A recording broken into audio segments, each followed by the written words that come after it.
ইসলামের ইতিহাসে যে সকল রাজবংশ বা সালতানাত ইসলাম ধর্ম ও মুসলিম জাতিকে রক্ষার পাশাপাশি গৌরবের সাথে নেতৃত্ব দিয়েছিল, তাদের মধ্যে অন্যতম শ্রেষ্ঠ একটি হল জেঙ্গি সালতানাত।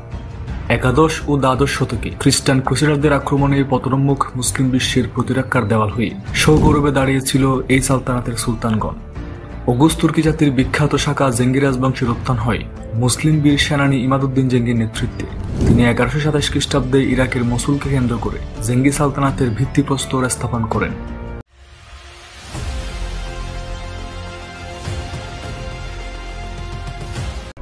1192 খ্রিস্টাব্দ সেলজুক সাম্রাজ্যের শ্রেষ্ঠ সুলতান মালিক শাহ মৃত্যুবরণ করেন।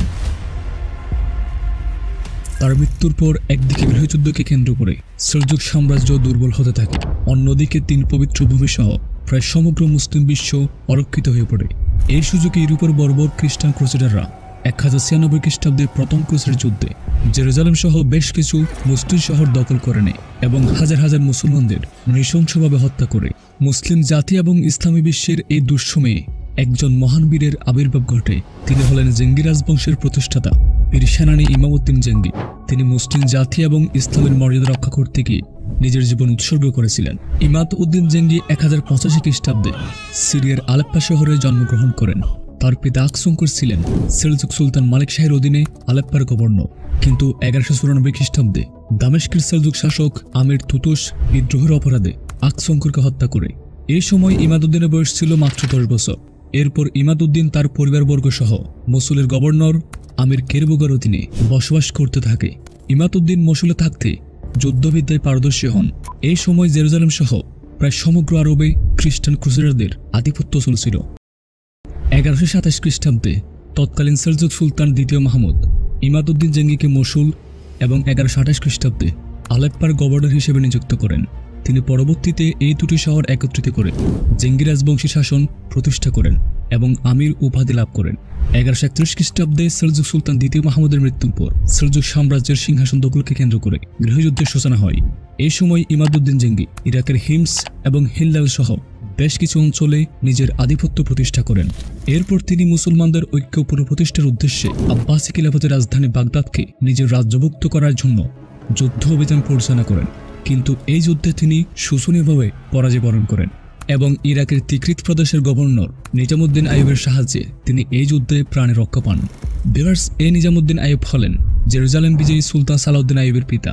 ইমাদউদ্দিন জেঙ্গি নিজামউদ্দিন আইয়ুবের এই উপকার কখনো বলেননি। তিনি পরবর্তীতে নিজামউদ্দিন আইয়ুবকে তার সেনাবাহিনীর অন্যতম সেনাপতি এবং বালবিক প্রদেশের গভর্নর নিযুক্ত করেন। ইমাদউদ্দিন মসুল এবং আলেপ্পায় নিজের শাসন সুপ্রতিষ্ঠিত করে খ্রিস্টানদের দখলকৃত মুসলমানদের হারানো রাজ্যগুলো পুনরুদ্ধারের পরিকল্পনা করেন। 1096 খ্রিস্টাব্দে সংঘটিত প্রথম ক্রুসেডের পর খ্রিস্টানরা মুসলমানদের ভূমিতে 4টি রাষ্ট্র প্রতিষ্ঠা করে। সে রাষ্ট্রগুলো হল জেরুজালেম, এন্টিওক, ত্রিপলি এবং এডিসি রাজ্য।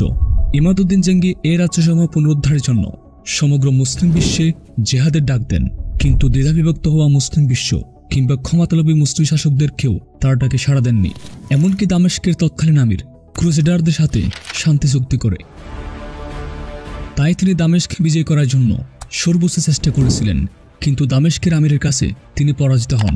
তবে পরবর্তীতে ইমাদউদ্দিনের পুত্র সুলতান নুরউদ্দিন জেঙ্গি দামেস্ক বিজয় করতে সক্ষম হয়েছিলেন।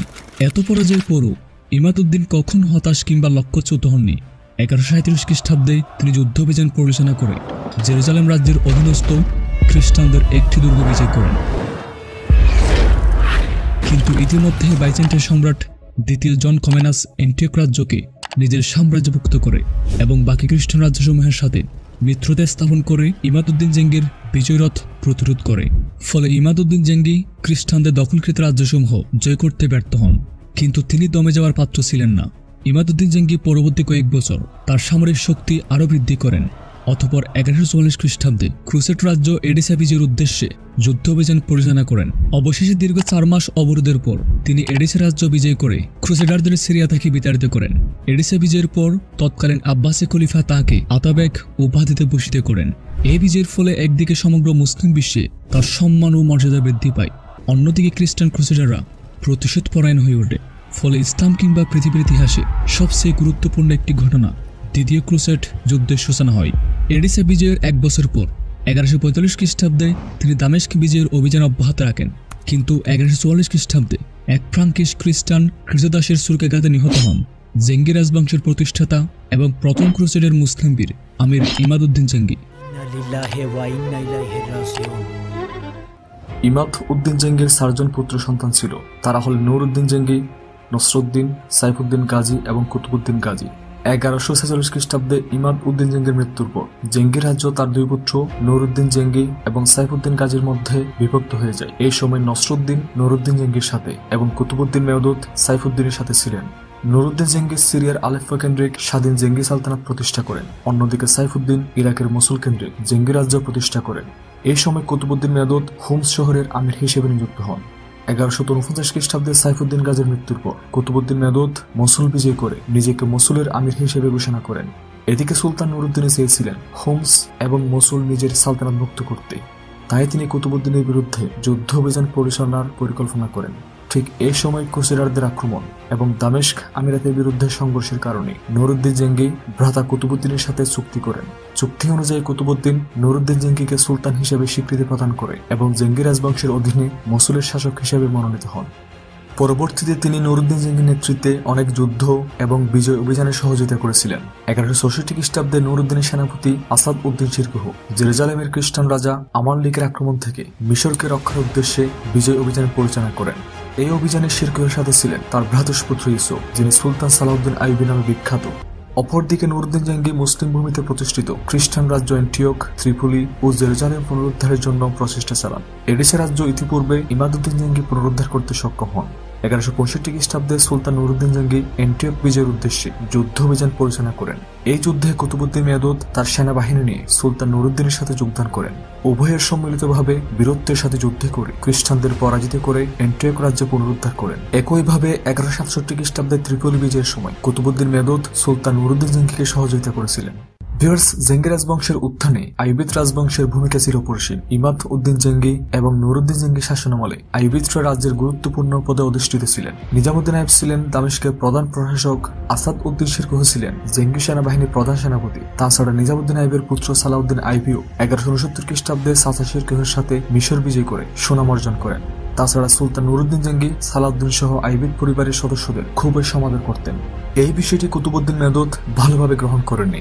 যেহেতু সুলতান নূর-উদ্দিনের কোনো প্রাপ্তবয়স্ক সন্তান ছিল না, তাই কুতুবউদ্দিন চাইতেন নূর-উদ্দিনের মৃত্যুর পর তিনি অথবা তার সন্তানরা জেঙ্গি সালতানাতের সিংহাসনে আরোহণ করবে। তাই তিনি আইয়ুবিদ বংশের শক্তির বৃদ্ধিকে সুনজরে দেখতেন না। তিনি তাদের পদচ্যুত করে কিংবা শক্তি হ্রাস করতে সর্বোচ্চ চেষ্টা করেন। কিন্তু তার পরিকল্পনা বাস্তবায়নের পূর্বে 1170 খ্রিস্টাব্দে তিনি মৃত্যুবরণ করেন। কুতুবউদ্দিনের মৃত্যুর পর মসুলের সিংহাসন আরোহণ করেন তার পুত্র সাইফুদ্দিন গাজী। সাইফুদ্দিন গাজীও ছিলেন পিতার মতো বীর যোদ্ধা ও দক্ষ শাসক।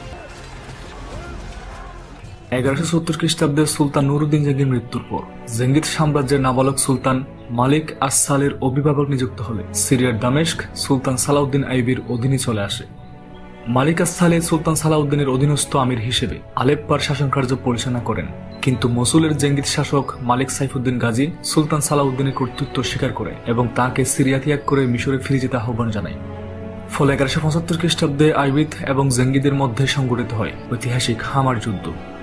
এই যুদ্ধে সাইফুদ্দিন গাজী পরাজিত হয়ে মসুলে পলায়ন করে। পরাজিত সাইফুদ্দিন গাজী মসুল থেকে সুলতান সালাউদ্দিনের কাছে দূত প্রেরণ করে মিত্রতা স্থাপন করেন। সাইফুদ্দিন গাজী ছিলেন সুলতান নূর-উদ্দিন জেঙ্গির ভ্রাতা কুতুবউদ্দিন মেওদুদের পুত্র। কুতুবউদ্দিন মেওদুদ সম্পর্কে বিস্তারিত জানতে পিন কমেন্টের ভিডিওটা দেখতে পারেন। এদিকে 1180 খ্রিস্টাব্দে সাইফুদ্দিন গাজীর মৃত্যুর পর তার ভ্রাতা ইজউদ্দিন মাসুদ মসুলের আমির নিযুক্ত হন। 1181 খ্রিস্টাব্দে আলেপ্পোর শাসক মালিক আস-সালে মৃত্যুবরণ করেন। তার মৃত্যুর মধ্য দিয়ে আলেপ্পো তথা সিরিয়ার জেঙ্গি সালতানাতের চূড়ান্ত পতন হয়। মালিক আস-সালের মৃত্যুর পর মসুলের আমির ইজউদ্দিন মাসুদ আলেপ্পো দখল করে সুলতান সালাউদ্দিনের আধিপত্য স্বীকার করে। আমির ইজউদ্দিন হয়ে ওঠেন জেঙ্গি সালতানাতের প্রতিনিধিত্বকারী একমাত্র শাসক। এই সময় সুলতান সালাউদ্দিন আইয়ুবী জেরুজালেম পুনরুদ্ধারকে কেন্দ্র করে ক্রুসেডারদের সাথে যুদ্ধরত ছিলেন। তাই তিনি মালিক ইজউদ্দিনের সাথে সংঘর্ষে না জড়িয়ে শান্তি চুক্তি করেন। 1187 খ্রিস্টাব্দে সুলতান সালাউদ্দিন আইয়ুবীর নেতৃত্বে মুসলিম বাহিনী খ্রিস্টান ক্রুসেডারদের পরাজিত করে মুসলমানদের তৃতীয়তম পবিত্র নগরী জেরুজালেম পুনরুদ্ধার করেন। এই বিজয়ে জেঙ্গিদ বাহিনী অংশগ্রহণ করে। জেরুজালেম বিজয়ের পর মালিক ইজউদ্দিন সুলতান সালাউদ্দিনের আনুগত্য স্বীকার করেন এবং আইয়ুবিদ সালতানাতের অধীনে আলেপ্পো ও মসুলে শাসন কার্য পরিচালনা করে। 1193 খ্রিস্টাব্দে ইজউদ্দিন মাসুদের মৃত্যুর পর তার পুত্র নুরউদ্দিন আরসলান আইবিদের অধীনে মসুলের আমির নিযুক্ত হন। একই বছর জেরুজালেম বিজয়ী মহাবীর সুলতান সালাউদ্দিন আইবিও মৃত্যুবরণ করেন। আমির নুরউদ্দিন আরসলানের শাসনামলে বদরউদ্দিন লুলু নামক তার এক কৃতদাস প্রভাবশালী হয়ে ওঠে। পরবর্তীতে তিনি নিজের যোগ্যতা বলে আমির নুরউদ্দিন আরসালানের আতাবেক নিযুক্ত হন। 1211 খ্রিস্টাব্দে নুরউদ্দিন আরসালানের মৃত্যুর পর তার পুত্র দ্বিতীয় ইজউদ্দিন মাসুদ মসুলের আমির নিযুক্ত হন। তার শাসনামলে মসুলের প্রকৃত শাসক ছিল আতাবেক বদরউদ্দিন লুলু। 1218 খ্রিস্টাব্দে আমির দ্বিতীয় ইজউদ্দিনের মৃত্যুর পর তার দুই পুত্র দ্বিতীয় নুরউদ্দিন আরসলান এবং নাসিরউদ্দিন মাহমুদ 1234 খ্রিস্টাব্দে পর্যন্ত আতাবেক বদরউদ্দিন লুলুর অধীনে মসুলের আমির ছিলেন। অবশেষে 1234 খ্রিস্টাব্দে আমির নাসিরউদ্দিন মাহমুদকে ক্ষমতাচ্যুত করে আতাবেক বদরউদ্দিন লুলু নিজেকে মসুলের আমির ঘোষণা করে লুলিদ রাজবংশের শাসনের সূচনা করেন। ফলে জেঙ্গি সালতানাতের শেষ চিহ্ন মসুলের জেঙ্গি রাজবংশের চূড়ান্ত পতন ঘটে। এরপরেও জেঙ্গি রাজবংশের অনেক শাসক ইরাকের বিভিন্ন অঞ্চলে শাসন কার্য পরিচালনা করেন। সর্বশেষ 1250 খ্রিস্টাব্দে মুঘলদের আক্রমণের কারণে জেঙ্গি রাজবংশের চূড়ান্ত পতন হয়। আইবিদ সালতানাতের প্রতিষ্ঠাতা সুলতান গাজী সালাউদ্দিন আইবি ক্রুসেডারদের পরাজিত করে জেরুজালেম পুনরুদ্ধারের কারণে ইতিহাসে বিখ্যাত হয়ে আছেন। তবে এই বিজয়ের পেছনে অন্যতম গুরুত্বপূর্ণ অবদান ছিল জেঙ্গি সালতানাতের সুলতান ইমাদউদ্দিন এবং সুলতান নুরউদ্দিন জেঙ্গির। তারা খ্রিস্টান ক্রুসেডারদের পরাজিত করে মুসলমানদের হারানো রাজ্য পুনরুদ্ধার করে এবং মুসলিম বিশ্বকে একজন খলিফার পতাকা তুলে নিয়ে এসে এই মহাবিজয়ের কণ্টকাকীর্ণ পথকে প্রশস্ত করে দিয়েছিলেন। পরিতাপের বিষয় হলো জেঙ্গি সালতানাতের ইতিহাস চর্চার অভাবে কালের বিবর্তনে হারিয়ে যেতে বসেছে। তাই এই সালতানাতের গৌরবগাথা ইতিহাস আপনাদের জানানোর উদ্দেশ্যে আমাদের ক্ষুদ্র প্রয়াস। ভিডিওটি ভালো লাগলে চ্যানেলটি সাবস্ক্রাইব এবং শেয়ার করে আমাদের ভিডিওসমূহ বেশি সংখ্যক মানুষের কাছে পৌঁছাতে সহযোগিতা করুন। আল্লাহ হাফেজ। আসসালামু আলাইকুম।